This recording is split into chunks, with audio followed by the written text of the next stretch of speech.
tudo bem com vocês?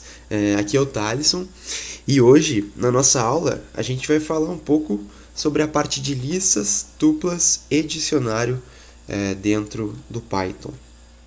Eu vou passar diretamente aqui para o nosso compilador online para conseguir mostrar de uma melhor forma para vocês. Bom, na última aula com o Thiago, vocês viram um pouco sobre os tipos de dados e de que forma vocês conseguem armazenar dados em variáveis. E agora vamos pensar no seguinte problema, que a gente possua uma série de valores e precise armazenar em uma variável apenas.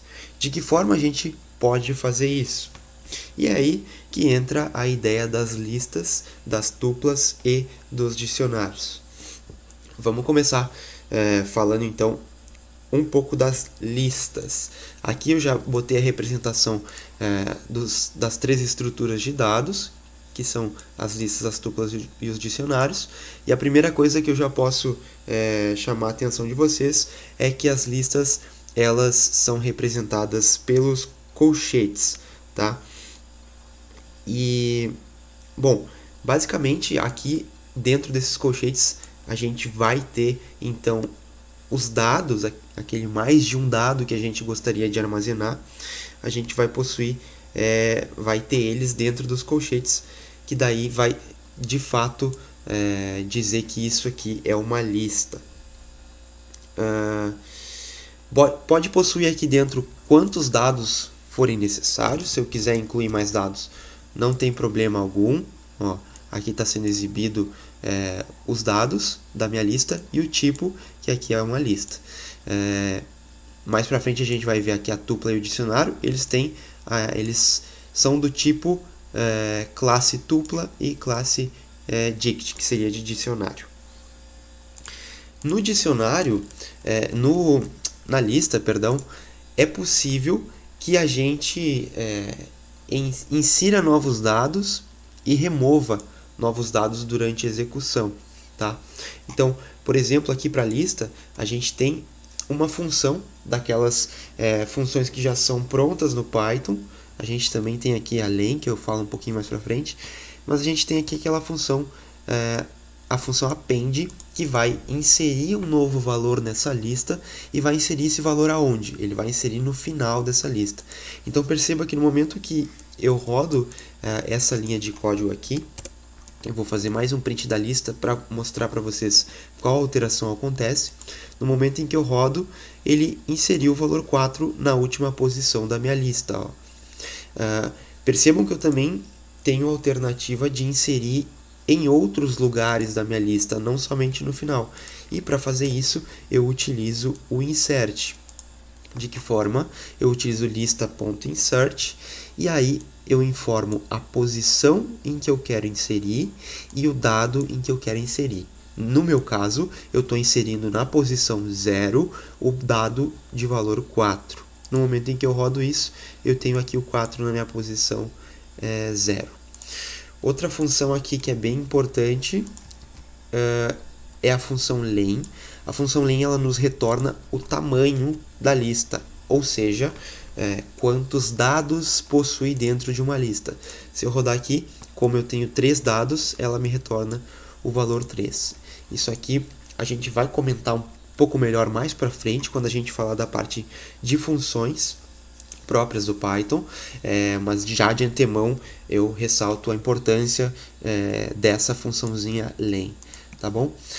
Bom, agora que a gente já sabe ver o tamanho de uma lista e já sabe também inserir dados numa lista, tanto no final como em qualquer posição, a gente pode então tentar remover valores. E de que forma a gente remove valores? A gente tem duas opções para remover valores. A gente pode remover os valores a partir da posição deles, e aí é utilizando a função pop. Utilizando a função pop, entre parênteses, a gente coloca a posição que a gente quer remover.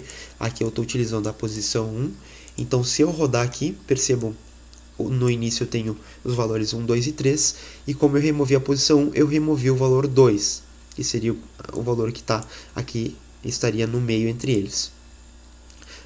Eu posso também remover pelo próprio valor. Ou seja, se eu quero remover o valor 1, eu não preciso colocar a posição dele. Eu posso simplesmente colocar remove e aí sim colocar o valor que eu quero remover.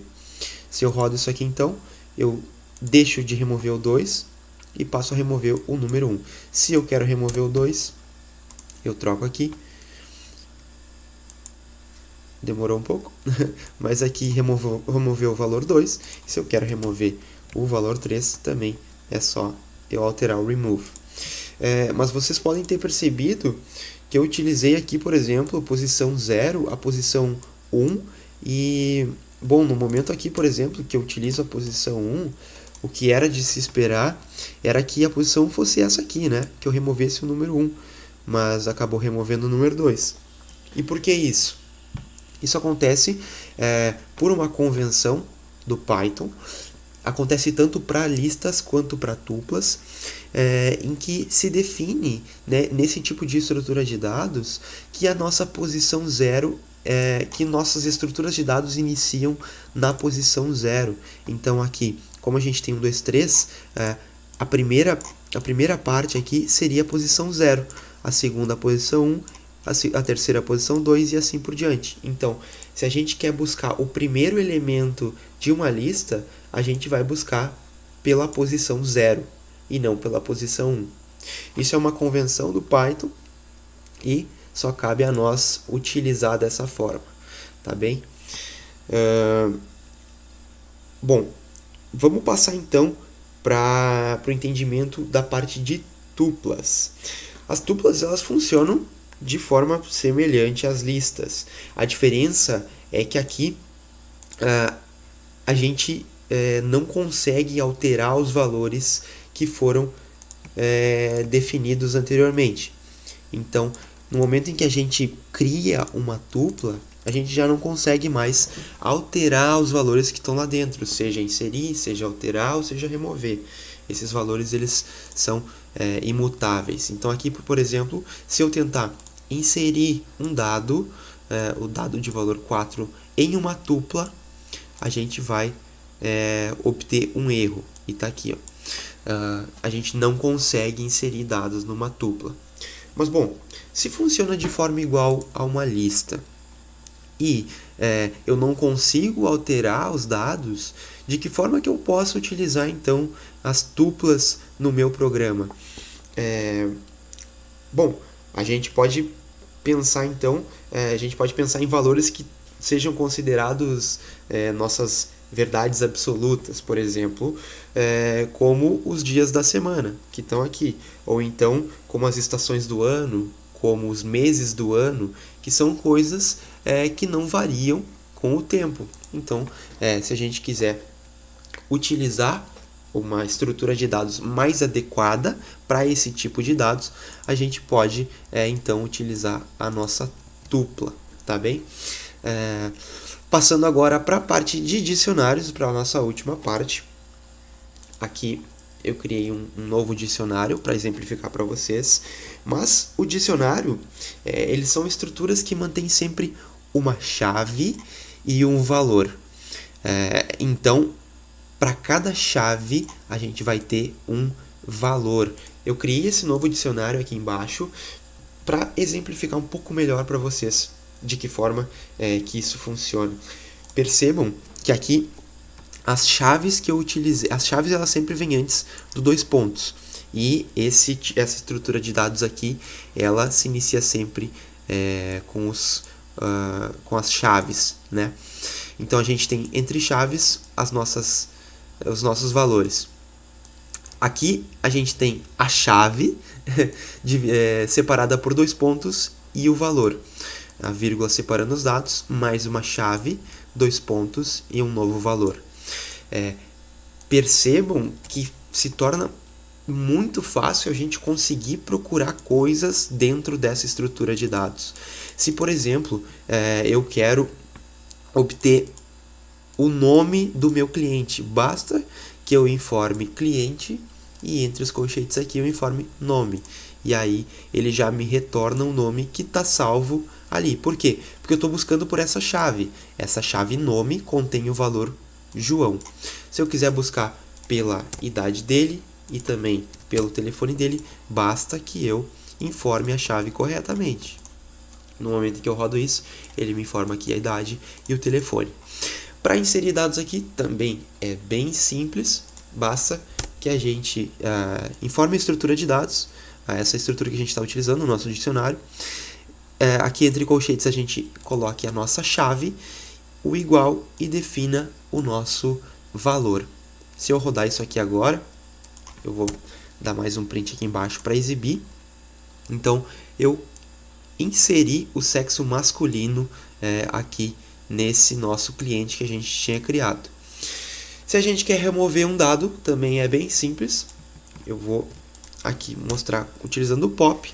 A gente pode utilizar então cliente.pop e informar a chave que a gente quer remover. Aqui eu estou removendo a chave idade e percebam que no momento que eu exibo o meu cliente, ele já perdeu aquela informação relativa à idade dele. Tá bem?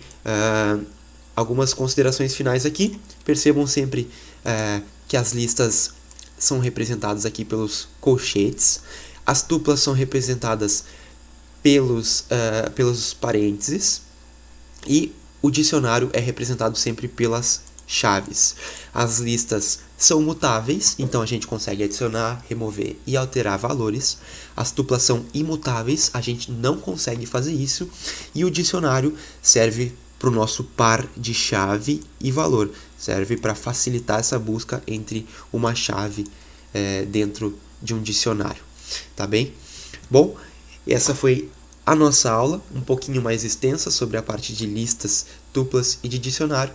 Espero que tenha ficado claro para todos e até a próxima.